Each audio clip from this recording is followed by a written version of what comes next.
በርካታ ሰዎች አይኒ ምን ነው ጠፋሽ ይሉኛል። ነገር ግን እኔ ጠፍቼ ሳይሆን እናንተ ጠፍታችሁ ነው። እድሜያችሁ 20ን ካለፈ በኋላ ከእንቅልፋችሁ እንደተነሳችሁ ለ15 ደቂቃ ግርግዳ ላይ አፍጥጣችሁ የህይወታችሁን ውሳኔ የማትጠራጠሩ ከሆነ ብዙም ኑሮ አልከበዳችሁም። ፊቴን የምታጠበው በአቅራቢያዬ ባለ የትኛውም ሳሙና ነው። በዚህ ኑሮ ውድነት ፊቴን እንክብካቤ ይፈልግ አስባችሁታል? ብልዜን ለማጥፋት በጣም ብዙ ሰዎች ጥርሴን እንድቦርሽ መክረውኝ ያውቃሉ። አይ ለጾመ ፍልሰታ እንኳን በሰላም አደረሳችሁ። ከሀገር ውጪ እንደሚኖር ሰው ጾም የሚጠቅመኝ ለነፍሴ ብቻ አይደለም ለስጋዬም ነው። የተሻለ ገንዘብ የምቆጥበው ጾም ሲገባ ነው። ውጪ ገዝቼ የምበለው ምንም አይነት የጾም ምግብ ስለማይኖር ቤቴ ሽንኩርትና ቲማቲሜን ሰርቼ ነው የምበላው። የ2018 የትምህርት ዘመን በማለቁ ምክንያት አሁን እረፍት ላይ ነን። በጋ ላይ እየሰራው እንደምማር ታውቃላችሁ።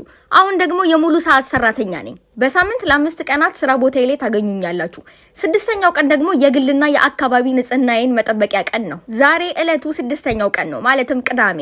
የዛሬው ቅዴ ሆዴን መሙላት፣ የአካባቢና የግል ንጽህናዬን መጠበቅ እንዲሁም ራሴን መጠበቅ ነው። ወይኔ አይኒ ጸጉርሽ እንደዚህ አደገ?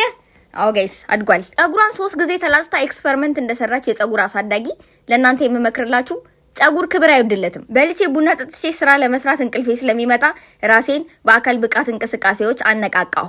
ሰው ከሚሰራቸው የቤት ውስጥ ስራዎች ውስጥ ልብስ ማጠብን በጣም አጥብቄ ጠላለሁ። ልብስ እንደ ካልሲ ተመጣጣኝ ዋጋ ቢኖረው የቆሸሻውን እየጣልኩ አዲስ ብገዛ ራሱ ደስ ይለኛል። ይህ የምትመለከቱት የተማሪዎች የጋራ ልብስ ማጠቢያ ሲሆን ለአንድ ዙር 100 ሩብል ትከፍሉበታላችሁ። ወደ ክፍሌ ተመልሼ የቀሩ ያልታጠቡ ልብሶቼ መሰባሰብ ጀመርኩ።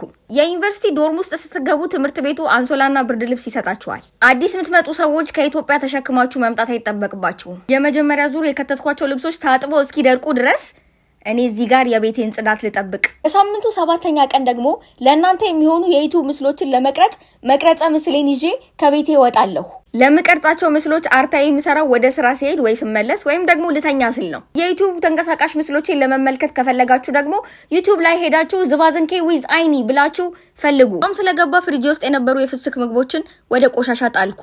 አብዛኛውን ጊዜ ፍሪጅ ውስጥ ሊገኝ የሚችለው ነገር ወጥ፣ እንጀራና ዳቦ ብቻ ነው። ልብሶቼ ታጥበው ስላለቁ አሁን ደግሞ እናደርቃቸዋለን። የቤቱን ስራ በሙሉ ስለጨረስኩ ልብሶቼ እስኪደርቁ ድረስ ቁጭ ብዬ ቲክቶክ ላይ ስክሮል ከምሽቱ 3 ሰዓት አካባቢ ሲሆን ስራዎቼ በሙሉ አለቁና ልብስ ማጠፍ ብቻ ቀረ። ዛሬ እንደተለመደው ጧት አይደለም አልጋዬን ያነጠፍኩት፣ ሲመሽ ልተኛ ስል ነው።